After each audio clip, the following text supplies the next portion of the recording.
original Pooh country. Christopher Robin actually lived somewhere down there. And this is where Winnie the Pooh, Piglet, Eeyore, Owl, Rabbit, and all the rest of them lived and roamed.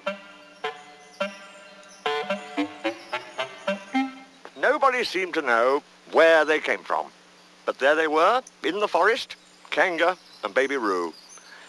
When Pooh asked Christopher Robin, "How did they come here?" Christopher Robin said, "In the usual way, if you know what I mean, Pooh." And Pooh, who didn't, said, "Oh." Then he nodded his head twice and said, "In the usual way." "Ah." Then he went to call upon his friend Piglet to see what he thought about it. And at Piglet's house he found Rabbit. So they all talked about it together. "What I don't like about it is this," said Rabbit. "Here are we, you, Piglet, and me, and suddenly..." "And Eeyore," said Pooh. "And Eeyore, and then suddenly..." "And Owl," said Pooh. "And Owl, and then all of a sudden..." "Oh, and Eeyore," said Pooh, "I was forgetting him." "Here we are," said Rabbit, very slowly and carefully, "all of us, and then suddenly we wake up one morning, and what do we find? We find a strange animal among us. An animal of whom we have never even heard before. An animal who carries her family about with her in her pocket. Suppose I carried my family about with me in my pocket. How many pockets should I want?" "16, said Piglet. "17, isn't it?" said Rabbit. "And one more for a handkerchief? That's 18. 18 pockets in one suit. I haven't time." There was a long and thoughtful silence. And then Pooh, who'd been frowning very hard for some minutes, said, "I make it 15. "What?" said Rabbit. 15. 15 what? "Your family." "What about them?" Pooh rubbed his nose and said he thought Rabbit had been talking about his family. "Did I?" said Rabbit carelessly. "Yes, you said..." "Never mind, Pooh," said Piglet impatiently. "The question is, what are we to do about Kanga?" "Oh, I see," said Pooh. "The best way," said Rabbit, "would be this. The best way would be to steal Baby Roo and hide him. And then, when Kanga says, 'Where's Baby Roo?' we say, 'Aha!'" "Aha," said Pooh, practicing. "Aha! Aha!" "Of course," he went on, "we could say, 'Aha,' even if we hadn't stolen Baby Roo." "Pooh," said Rabbit kindly, "you haven't any brain." "I know," said Pooh humbly.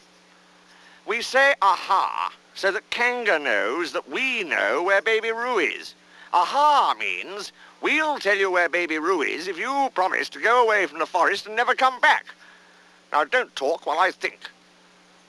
Pooh went into a corner and tried saying, "Aha," in that sort of voice. Sometimes it seemed to him that it did mean what Rabbit said, and sometimes it seemed to him that it didn't. "I suppose it's just practice," he thought. "I wonder if Kanga will have to practice too, so as to understand it." "There's just one thing," said Piglet, fidgeting a bit. "I was talking to Christopher Robin, and he said that a Kanga was generally regarded as one of the fiercer animals. I am not frightened of fierce animals in the ordinary way, but it is well known that if one of the fiercer animals is deprived of its young, it becomes as fierce as two of the fiercer animals. In which case, aha is perhaps a foolish thing to say." "Piglet," said Rabbit, taking out a pencil and licking the end of it, "you haven't any pluck." "Now listen, all of you," said Rabbit, when he had finished writing, and Pooh and Piglet sat listening very eagerly with their mouths open. This is what Rabbit read out. "Plan to capture Baby Roo. 1. General remarks. Kanga runs faster than any of us, even me. 2. More general remarks. Kanga never takes her eyes off Baby Roo, except when he's safely buttoned up in her pocket. 3. Therefore, if we are to capture Baby Roo, we must get a long start, because Kanga runs faster than any of us, even me. See number 1. 4. A thought. If Roo had jumped out of Kanga's pocket and Piglet had jumped in, Kanga wouldn't know the difference because Piglet is a very small animal. 5. Like Roo. 6. But Kanga would have to be looking the other way first so as not to see Piglet jumping in. 7. See number 2. Kanga never takes her eyes off Baby Roo except when he's safely buttoned up in her pocket. 8. Another thought. But if Pooh was talking to her very excitedly, she might look the other way for a moment. 9. And then I could run away with Roo. 10 quickly. 11, and Kanga wouldn't discover the difference until afterwards. Well, Rabbit read this out proudly, and for a little while after he had read it, nobody said anything. And then Piglet, who'd been opening and shutting his mouth without making any noise, managed to say very huskily, "And afterwards? How do you mean?" "When Kanga does discover the difference. Then we all say, aha!" "All three of us?" "Yes."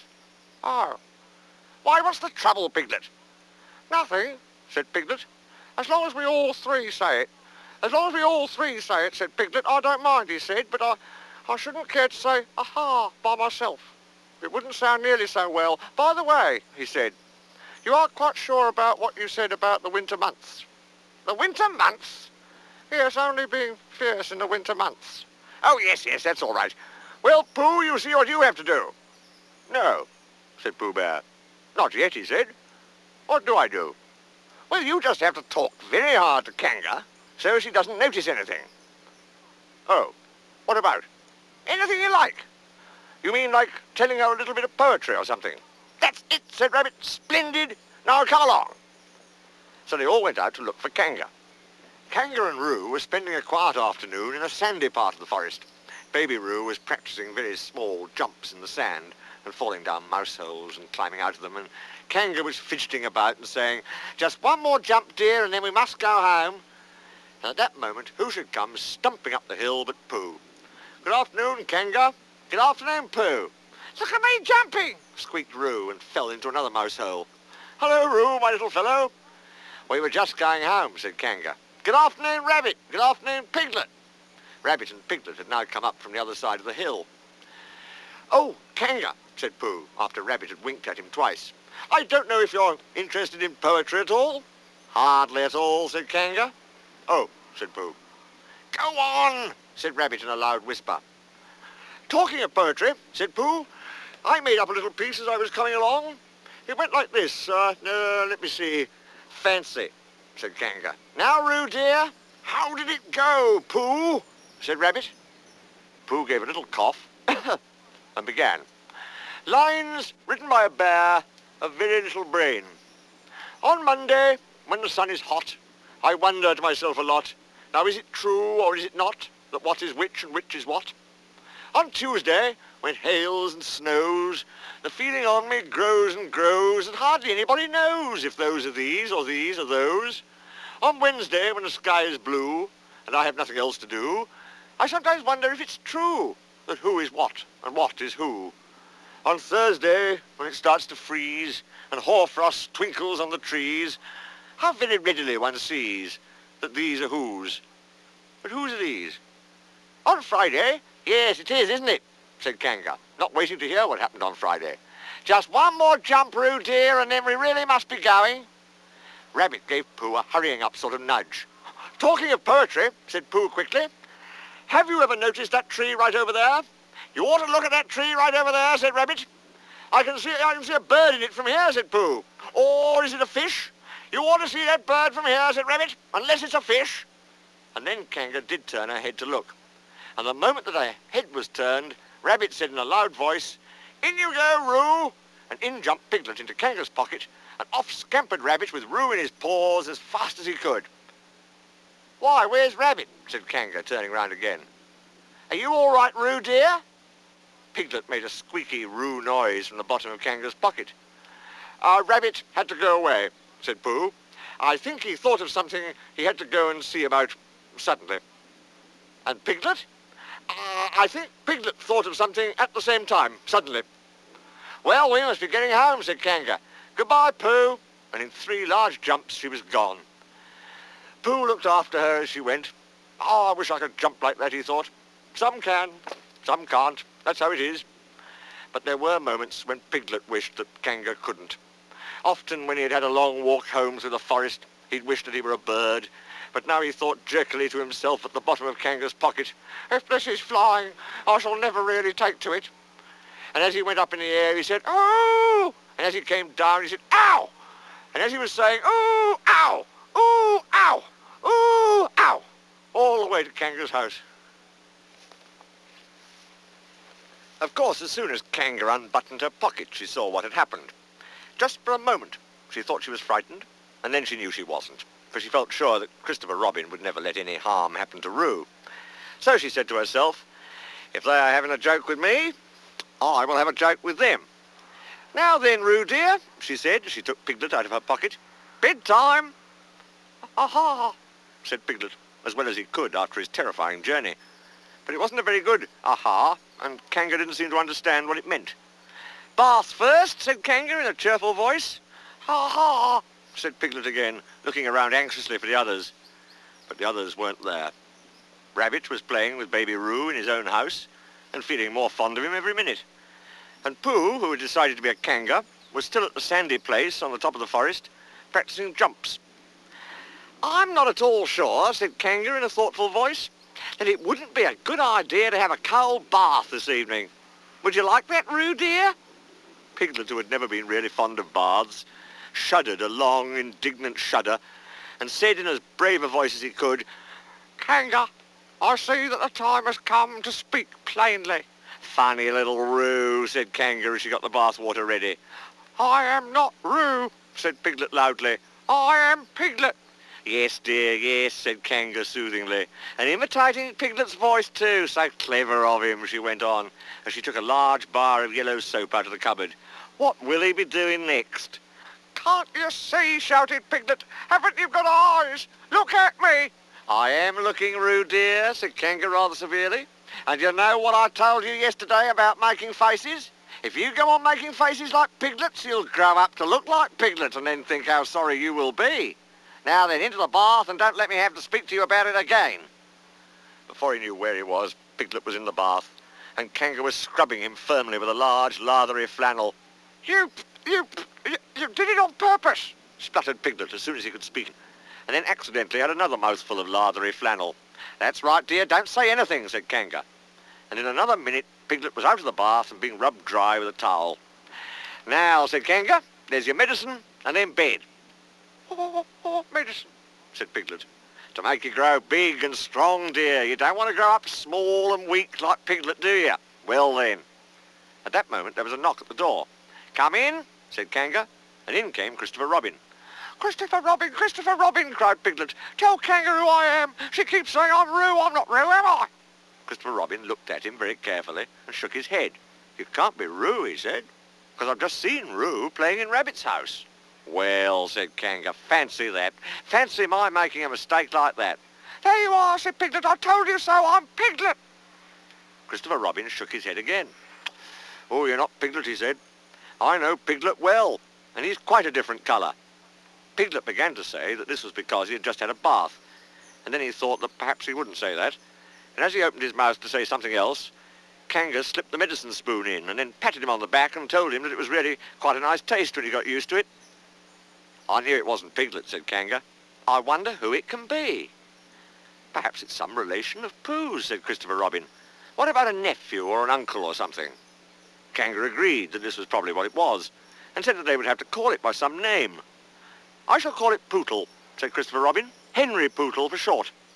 And just when it was decided, Henry Pootle wriggled out of Kanga's arms and jumped to the ground. To his great joy, Christopher Robin had left the door open. Never had Henry Pootle Piglet run so fast as he ran then, and he didn't stop running until he got quite close to his house.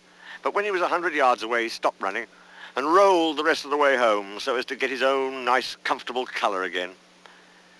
So Kanga and Roo stayed in the forest, and every Tuesday Roo spent the day with his great friend Rabbit, and every Tuesday Kanga spent the day with her great friend Pooh, teaching him to jump, and every Tuesday Piglet spent the day with his great friend Christopher Robin. So they were all happy again.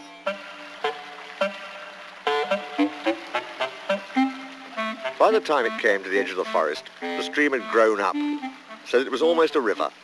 And being grown up, it didn't run and jump and sparkle along as it used to do when it was younger, but moved more slowly. For it knew now where it was going, and it said to itself, there's no hurry. We shall get there someday. There was a broad track leading from the outland to the forest, but before it could come to the forest, it had to cross this river. So where it crossed, there was this wooden bridge with wooden rails on each side of it. Christopher Robin could get his chin onto the top rail if he wanted to, But it was more fun to stand on the bottom rail so he could lean right over and watch the river slipping slowly away beneath him. Pooh could get his chin onto the bottom rail if he wanted to, but it was more fun to lie down and get his head under it and watch the river slipping slowly away beneath him.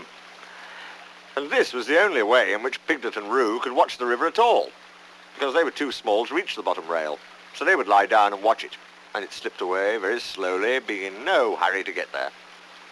One day, when Pooh was walking towards this bridge, he was trying to make up a piece of poetry about fir cones, because there they were, lying about on each side of him, and he felt singy.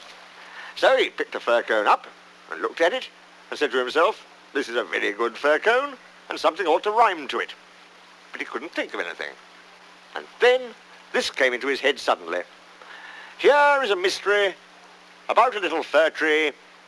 Owl says it's his tree, and Kanga says it's her tree." "Which doesn't make sense," said Pooh, "because Kanga doesn't live in a tree." He had just come to the bridge, and not looking where he was going, he tripped over something, and the fir cone jerked out of his paw into the river. "Bother," said Pooh, as it floated slowly under the bridge. And he went back to get another fir cone which had a rhyme to it. But then he thought that he would just look at the river instead, because it was a peaceful sort of day. So he lay down and looked at it, and it slipped slowly away beneath him, and suddenly there was his fir cone slipping away too. "That's funny," said Pooh. "I dropped it on the other side," said Pooh, "and it came out on this side. I wonder if it would do it again."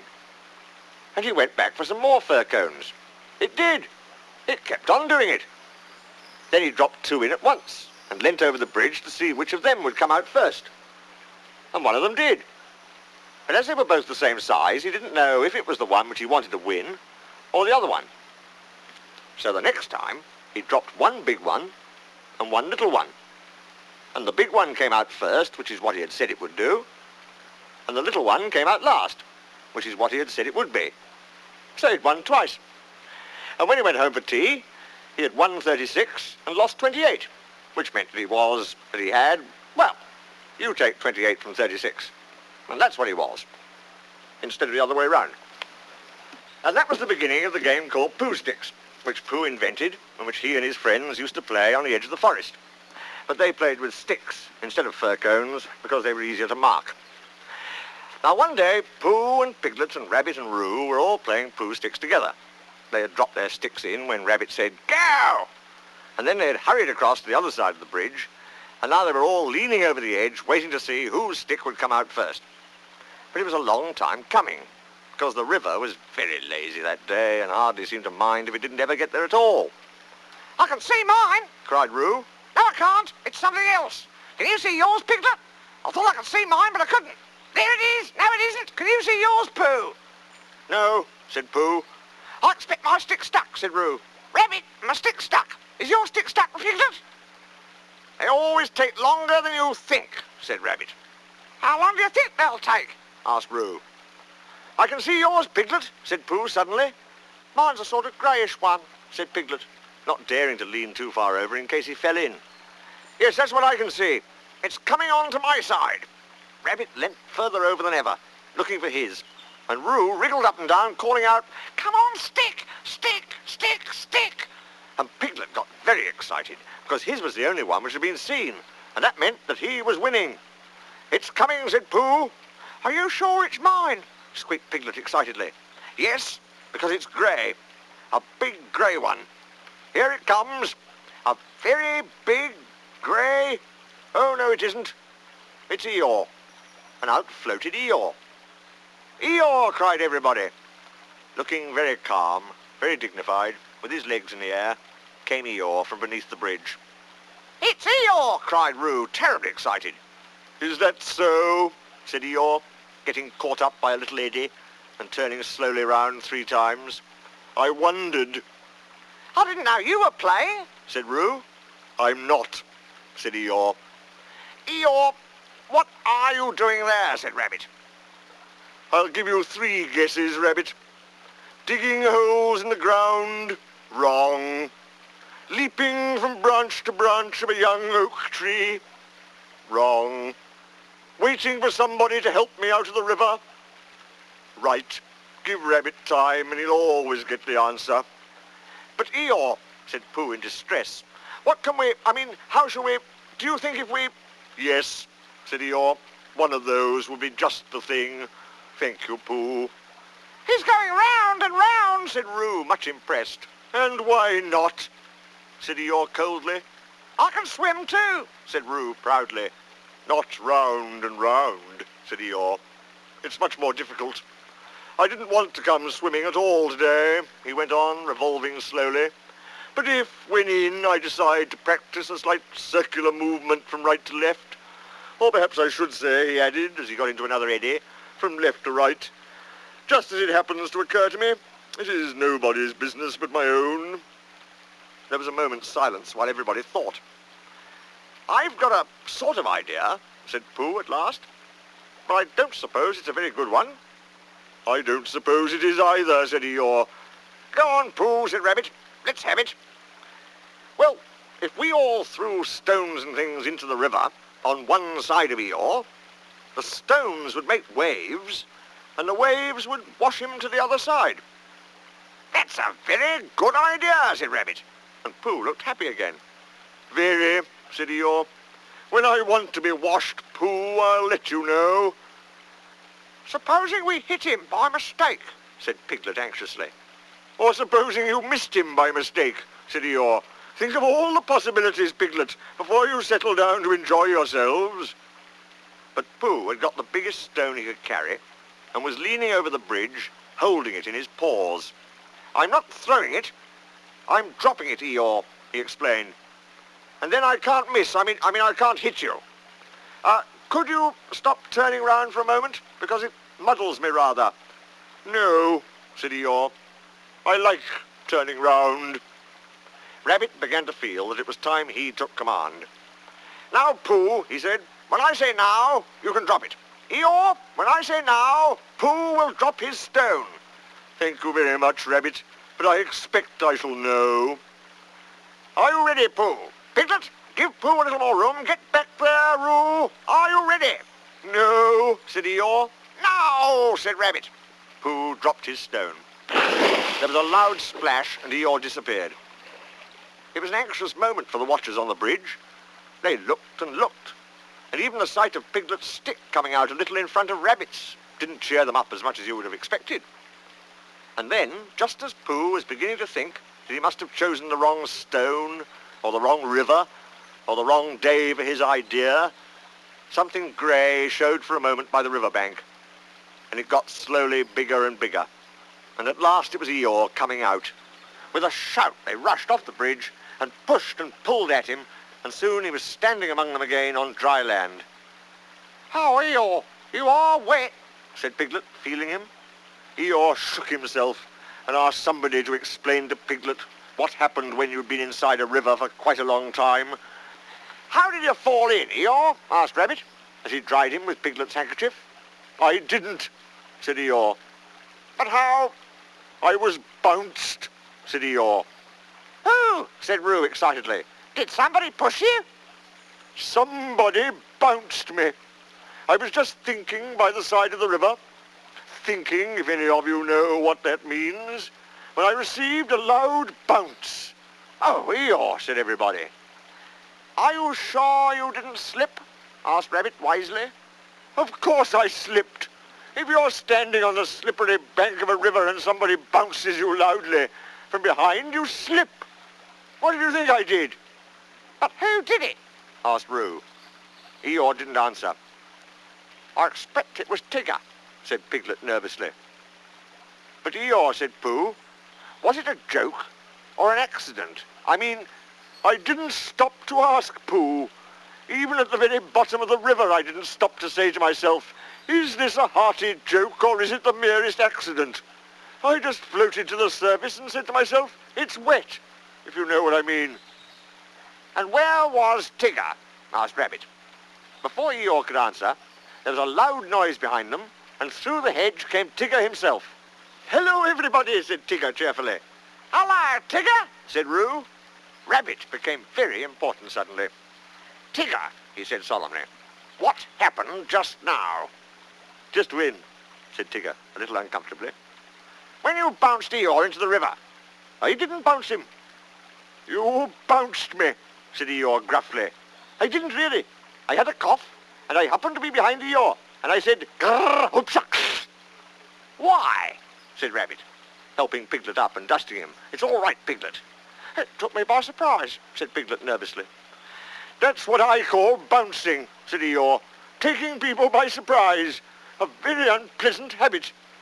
I don't mind Tigger being in the forest, he went on, because it's a large forest, and there's plenty of room to bounce in it. But I don't see why he should come into my little corner of it and bounce there. It isn't as if there was anything wonderful about my little corner. Of course, for people who like cold, wet, ugly bits, it is something rather special. But otherwise, it's just a corner. And if anybody feels bouncy, I didn't bounce, I coughed, said Tigger crossly. Bouncy or coffee, all I can say is, well, here's Christopher Robin, so he can say it. Christopher Robin ran down from the forest to the bridge, feeling all sunny and careless, and just as if twice 19 didn't matter a bit, as it didn't on such a happy afternoon. And he thought that if he stood on the bottom rail of the bridge and leant over and watched the river slipping slowly away beneath him, he would suddenly know everything that there was to be known, and he would be able to tell Pooh, who wasn't quite sure about some of it. But when he got to the bridge and saw all the animals there, then he knew that it wasn't that kind of afternoon, but the other kind, when you wanted to do something. It's like this, Christopher Robin, began Rabbit. Tigger? No, I didn't, said Tigger. Well, anyhow, there I was, said Eeyore, but I don't think he meant to, said Pooh. He just is bouncy, said Piglet, and he can't help it. Try bouncing me, Tigger, said Roo eagerly. Eeyore, Tigger's going to try me. Piglet, do you think? Yes, yes, said Rabbit. We don't all want to speak at once. The point is, what does Christopher Robin think about it? All I did was I coughed, said Tigger. He bounced, said Eeyore. Well, I sort of boffed, said Tigger. Hush, said Rabbit, holding up his paw. What does Christopher Robin think about it all? That's the point. Well, said Christopher Robin, not quite sure what it was all about. I think, yes, said everybody. I think we ought to play Pooh Sticks. So they did. And Eeyore, who had never played before, won more times than anybody else. And Roo fell in twice, the first time by accident, and the second time on purpose, because he suddenly saw Kanga coming from the forest, and he knew he'd have to go to bed anyhow. So when Rabbit said he'd go with them, and Tigger and Eeyore went off together, because Eeyore wanted to tell Tigger how to win at Pooh Sticks, which you do by letting your stick drop in a twitchy sort of way, if you understand what I mean, Tigger. And Christopher Robin and Pooh and Piglet were left on the bridge by themselves. For a long time they looked at the river beneath them, saying nothing. And the river said nothing too, for it felt very quiet and peaceful on this summer afternoon. Tigger is all right, really, said Piglet lazily. Of course he is, said Christopher Robin. Everybody is really, said Pooh. That's what I think, said Pooh. But I don't suppose I'm right, he said. Of course you are, said Christopher Robin.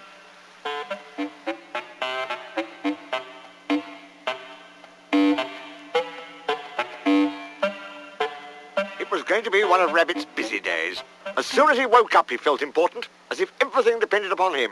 It was just a day for organising something, or for writing a notice signed Rabbit, or for seeing what everybody else thought about it. It was a perfect morning for hurrying round to Pooh and saying, very well then, I'll tell Piglet. And then going to Piglet and saying, Pooh thinks, but perhaps I'd better see Owl first. It was a captainish sort of day, when everybody said yes, Rabbit, and no, Rabbit, and waited until he had told them.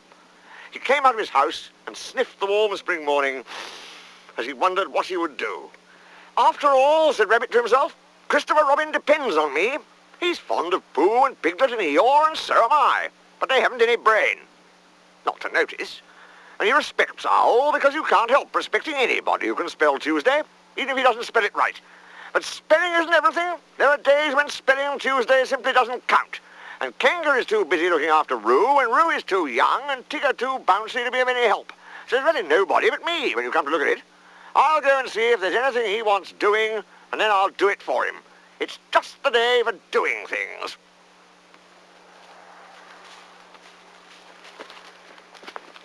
Rabbit hurried on to the edge of the 100-acre wood, feeling more important every minute, and soon he came to the tree where Christopher Robin lived.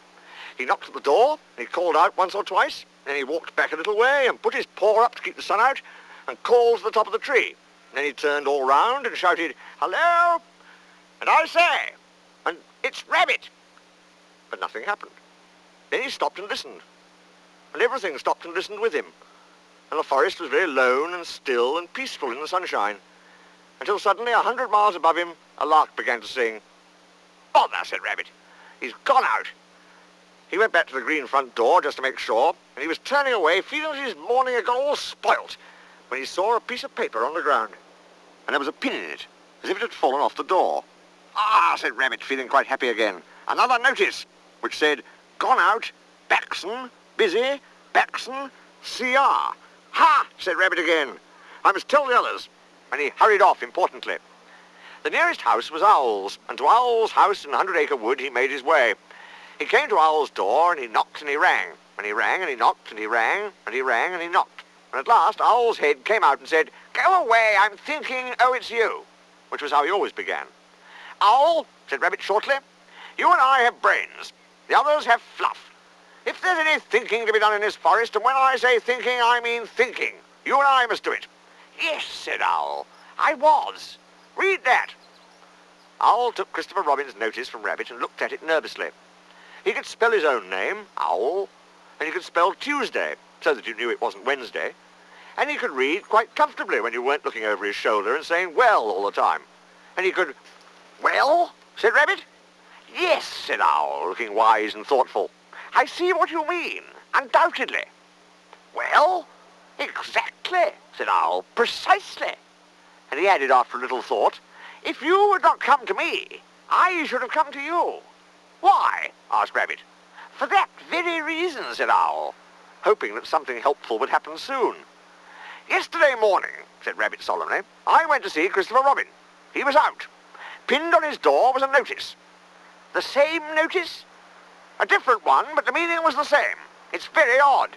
"Amazing," said Owl, looking at the notice again, and getting just for a moment a curious sort of feeling that something had happened to Christopher Robin's back. "What did you do?" "Nothing." "The best thing," said Owl wisely. "Well?" said Rabbit again, as Owl knew he was going to. "Exactly," said Owl. For a little while he couldn't think of anything more, and then all of a sudden he had an idea. "Tell me, Rabbit," he said, "the exact words of the first notice. This is very important. Everything depends on this. The exact words of the first notice." "It was just the same as that one, really." Owl looked at him and wondered whether to push him off the tree, but feeling that he'd always do it afterwards, he tried once more to find out what they were talking about. "The exact words, please," he said, as if Rabbit hadn't spoken. "It just said, 'Gone out, Baxon,' same as this, only this says, 'busy Baxon,' too." Owl gave a great sigh of relief. "Ah," said Owl, "now we know where we are." "Yes, but where's Christopher Robin?" said Rabbit. "That's the point." Owl looked at the notice again. To one of his education, the reading of it was easy. Gone out, Baxon, busy Baxon, just the sort of thing you'd expect to see on a notice. "It is quite clear what has happened, my dear Rabbit," he said. "Christopher Robin has gone out somewhere with Baxon. He and Baxon are busy together. Have you seen a Baxon anywhere about in the forest lately?" "I don't know," said Rabbit. "That's what I came to ask you. What are they like?" "Well," said Owl, "the spotted or herbaceous Baxon is just a... At least," he said, "it's very more of a... Of course," he said, "it depends on the... Well," said Owl, "the fact is," he said, "I don't know what they're like," said Owl frankly. "Thank you," said Rabbit, and he hurried off to see Pooh. Before he had gone very far, he heard a noise, so he stopped and listened. This was the noise. Noise by Pooh. "Oh, the butterflies are flying, now the winter days are dying, and the primroses are trying to be seen, and the turtle doves are cooing, and the woods are up and doing, for the violets are bluing in the green. Oh, the honeybees are gumming on their little wings and humming that the summer which is coming will be fun.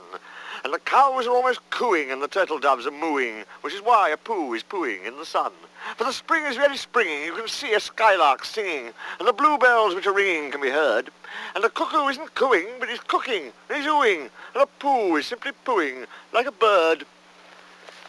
"Hello, Pooh," said Rabbit. "Hello, Rabbit," said Pooh dreamily. "Did you make that song up?" "Well, I sort of made it up," said Pooh. "It isn't brain," he went on humbly, "because you know why, Rabbit. But it comes to me sometimes." "Ah," said Rabbit, who never let things come to him, but always went and fetched them. "Well, the point is, have you seen a spotted or herbaceous baxen in the forest at all?" "No," said Pooh. "No," said Pooh. "I saw Tigger just now." "That's no good." "No," said Pooh. "I thought it wasn't." "Have you seen Piglet?" "Yes," said Pooh. "I suppose that isn't any good either?" he asked meekly. "Well, it depends if he saw anything." "He saw me," said Pooh. Rabbit sat down on the ground next to Pooh, and feeling much less important like that, stood up again. "What it all comes to is this," he said. "What does Christopher Robin do in the morning nowadays?" "What sort of thing?" "Well, can you tell me anything you've seen him do in the morning, these last few days?" "Yes," said Pooh. "We had breakfast together yesterday, by the pine trees. I'd made up a little basket, just a little fair-sized basket, an ordinary biggish sort of basket full of—" "Yes, yes," said Rabbit, "but I mean later than that. Have you seen him between 11 and 12? "Well," said Pooh, "at 11 o'clock. At 11 o'clock, well, at 11 o'clock, you see, I generally get home about then, because I have one or two things to do. 11:15, then." "Well," said Pooh, "half-past." "Yes," said Pooh, "at half-past, or perhaps later, I might see him." And now that he did think of it, he began to remember that he hadn't seen Christopher Robin about so much lately. Not in the mornings. Afternoons, yes. Evenings, yes. Before breakfast, yes. Just after breakfast, yes. And then perhaps, "See you again, Pooh," and off he'd go. "That's just it," said Rabbit. "Where?" "Perhaps he's looking for something." "What?" asked Rabbit. "That's just what I was going to say," said Pooh. And then he added, "Perhaps he's looking for a spotted or herbaceous baxen?" "Yes," said Pooh, "one of those, in case it isn't." Rabbit looked at him severely. "I don't think you're helping," he said. "No," said Pooh. "I do try," he added humbly. Rabbit thanked him for trying, and said that he would now go and see Eeyore, and Pooh could walk with him if he liked. But Pooh, who felt another verse of his song coming on him, said he would wait for Piglet. Goodbye, Rabbit. So Rabbit went off. But as it happened, it was Rabbit who saw Piglet first. Piglet had got up early that morning to pick himself a bunch of violets, and when he'd picked them and put them in a pot in the middle of his house, it suddenly came over him that nobody had ever picked Eeyore a bunch of violets. And the more he thought of this, the more he thought how sad it was to be an animal who had never had a bunch of violets picked for him. So he hurried out again, saying to himself, "Eeyore violets, and violets Eeyore," in case he forgot, because it was that sort of day. And he picked a large bunch and trotted along, smelling them and feeling very happy, until he came to the place where Eeyore was. "Oh, Eeyore," began Piglet, a little nervously, because Eeyore was busy. Eeyore put out a hoof and waved him away. "Tomorrow," said Eeyore, "or the next day." Piglet came a little closer to see what it was. Eeyore had 3 sticks on the ground and was looking at them. 2 of the sticks were touching at one end, but not at the other, and the 3rd stick was laid across them. Piglet thought that perhaps it was a trap of some kind. "Oh, Eeyore," he began again. "Is that little Piglet?" said Eeyore, still looking hard at his sticks. "Yes, Eeyore, and do you know what this is?" "No," said Piglet. "It's an A." "Oh," said Piglet. "Not O, A," said Eeyore severely. "Can't you hear, or do you think you have more education than Christopher Robin?" "Yes," said Piglet. "No," said Piglet very quickly, and he came closer still. "Christopher Robin said it was an A, and an A it is, until somebody treads on it," Eeyore added sternly. Piglet jumped backwards hurriedly and smelt at his violets. "Do you know what A means, little Piglet?" "No, Eeyore, I don't." "It means learning. It means education. It means all the things that you and Pooh haven't got. That's what A means." "Oh," said Piglet again. "I mean, does it?" he explained quickly. "I'm telling you. People come and go in this forest and they say, 'It's only Eeyore, so it doesn't count.' They walk to and fro saying, 'Ha, ha.' But do they know anything about A? They don't. It's just 3 sticks to them. But to the educated, not meaning Poohs and Piglets, it's a great and glorious A. Not," he added, "just something that anybody can come and breathe on." Piglet stepped back nervously and looked round for help. "Oh, here's Rabbit," he said gladly. "Hello, Rabbit." Rabbit came up importantly, nodded to Piglet and said, "Ah, Eeyore," in the voice of one who would be saying goodbye in about 2 more minutes. "And there's one thing I wanted to ask you, Eeyore. What happens to Christopher Robin in the mornings nowadays?" "What's this that I'm looking at?" said Eeyore, still looking at it. "3 sticks," said Rabbit promptly. "You see," said Eeyore to Piglet. "I will now answer your question, Rabbit," he said solemnly. "Thank you," said Rabbit. "What does Christopher Robin do in the mornings? He learns. He becomes educated. He instigates. I think that is the word he mentioned, but I may be referring to something else. He instigates knowledge. In my small way, I also, if I have the word right, am doing what he does. That, for instance, is..." "An A," said Rabbit, "but not a very good one. Well, I must get back and tell the others." Eeyore looked at his sticks, and then he looked at Piglet. "What did Rabbit say it was?" he asked. "An A," said Piglet. "Did you tell him?" "No, Eeyore, I didn't. I expect he just knew." "He knew? You mean this A thing is a thing Rabbit knew?" "Yes, Eeyore. He's clever, Rabbit is." "Clever?" said Eeyore scornfully, putting a foot heavily on his 3 sticks. "Education?" said Eeyore bitterly, jumping on his 6 sticks. "What is learning?" asked Eeyore, as he kicked his 12 sticks into the air. "A thing Rabbit knows." "Ha! I think," began Piglet nervously. "Don't," said Eeyore. "I think violets are rather nice," said Piglet, and he laid his bunch in front of Eeyore and scampered off. Next morning, the notice on Christopher Robin's door said, "Gone out, back soon, C.R." Which is why all the animals in the forest, except of course the spotted and herbaceous Baxon, now know what Christopher Robin does in the mornings.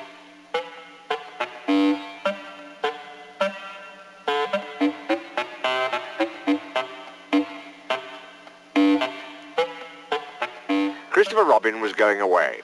Nobody knew why he was going. Nobody knew where he was going. Indeed, nobody even knew why he knew that Christopher Robin was going away. But somehow or other, everybody in the forest felt that it was happening at last. Even smallest of all, a friend and relation of Rabbit's, who thought he had once seen Christopher Robin's foot, but couldn't be quite sure because perhaps it was something else. Even S.O.A. told himself that things were going to be different. And late and early, 2 other friends and relations said well early and well late to each other in such a hopeless sort of way that it really didn't seem any good waiting for the answer. One day, when he felt that he couldn't wait any longer, Rabbit brained out a notice, and this is what it said. "Notice. A meeting of everybody will meet at the house of Pooh Corner to pass a resolution, by order, keep the left, signed Rabbit." He had to write this out 2 or 3 times before he could get the resolution to look like what he thought it was going to when he began to spell it. But when at last it was finished, he took it round to everybody and read it out to them. And they all said they would come. "Well," said Eeyore that afternoon, when he saw them all walking up to his house, "this is a surprise. Am I asked too?" "Don't mind Eeyore," whispered Rabbit to Pooh. "I told him all about it this morning." Everybody said how do you do to Eeyore, and Eeyore said that he didn't, not to notice, and then they sat down. And as soon as they were all sitting down, Rabbit stood up again. "We all know why we are here," he said. "But I have asked my friend Eeyore—" "That's me," said Eeyore.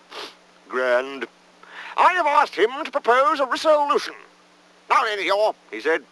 "Don't bustle me," said Eeyore, getting up slowly. "Don't now then me." He took a piece of paper from behind his ear and unfolded it. "Nobody knows anything about this," he went on. "This is a surprise." He coughed in an important way, and began again. "What nots and et ceteras. Before I begin, or perhaps I should say before I end, I have a piece of poetry to read to you. Hitherto, Hitherto a long word meaning, well, you'll see what it means directly. Hitherto, as I was saying, all the poetry in the forest has been written by Pooh, a bear with a pleasing manner and a positively startling lack of brain. The poem which I am now about to read to you was written by Eeyore, or myself, in a quiet moment. If somebody will take Roo's bullseye away from him and wake up Owl, we shall all be able to enjoy it. I call it Poem.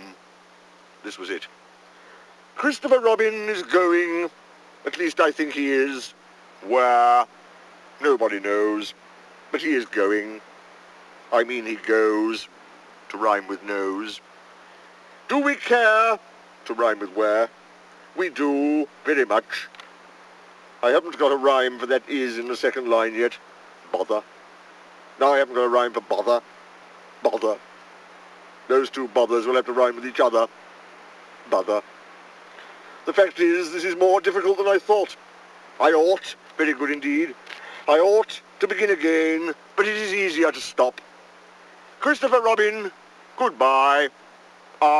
Good, and all your friends sends, all your friend send, very awkward this, it keeps going wrong. Well, anyhow, we send our love end. If anybody wants to clap, said Eeyore when he had read this, now is the time to do it. They all clapped. Thank you, said Eeyore. Unexpected and gratifying, if a little lacking in smack. It's much better than mine, said Pooh admiringly, and he really thought it was. Well, explained Eeyore modestly, it was meant to be. The resolution, said Rabbit, is that we all sign it and take it to Christopher Robin. So it was signed.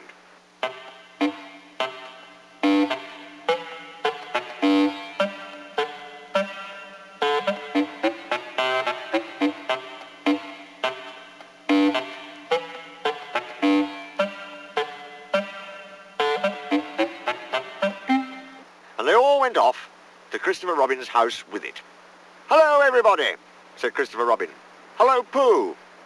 They all said hello and felt awkward and unhappy suddenly, because it was a sort of goodbye they were saying, and they didn't want to think about it.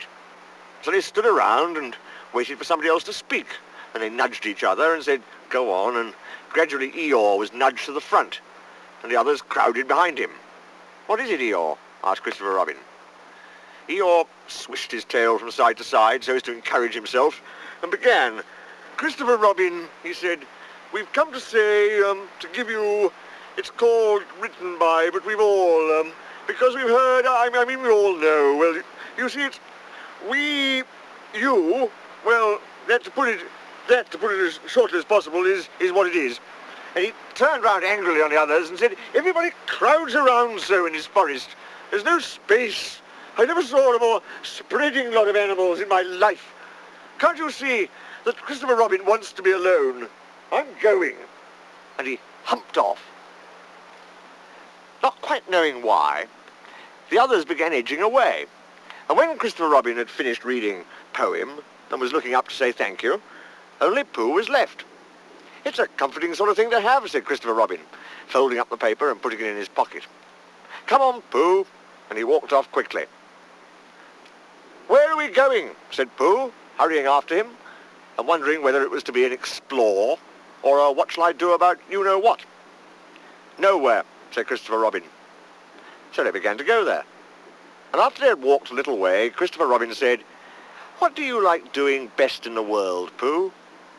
Well, said Pooh, what I like best. And then he had to stop and think.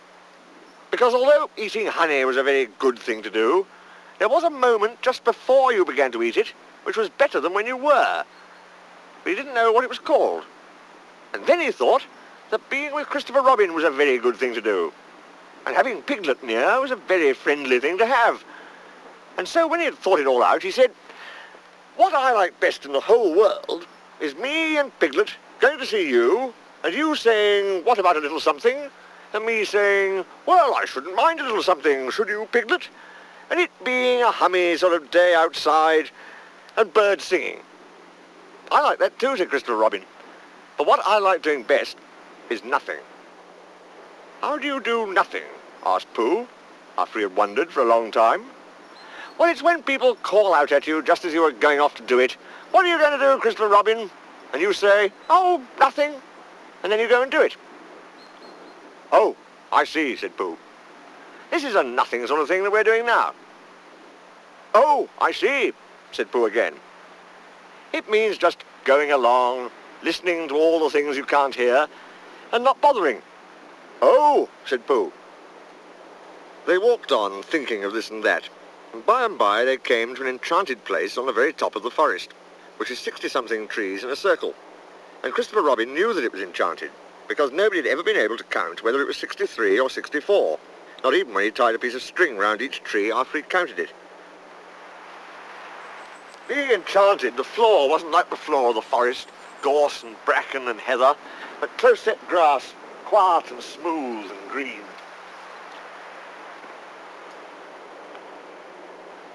It was the only place in the forest where you could sit down carelessly without getting up again almost at once and looking for somewhere else. Sitting there, they could see the whole world spread out until it reached the sky. And whatever there was, all the world over, was with them in Galleon's lap. Suddenly Christopher Robin began to tell Pooh about some of the things. People called kings and queens, and something called factors, and a place called Europe, and an island in the middle of the sea where no ships came, and how you make a suction pump, if you want to, and when knights were knighted, and what comes from Brazil. And Pooh is back against one of the 60-something trees, and his paws folded in front of him, said, oh, and I don't know, and thought how wonderful it would be to have a real brain which could tell you things. And by, Christopher Robin came to an end of the things and was silent, and he sat there looking out over the world and wishing it wouldn't stop. But Pooh was thinking too, and he said suddenly to Christopher Robin, is it a very grand thing to be an afternoon, what you said? A what? Said Christopher Robin lazily, as he listened to something else.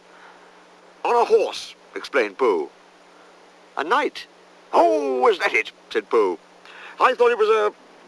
Is it as grand as a king and factors and all the other things you said?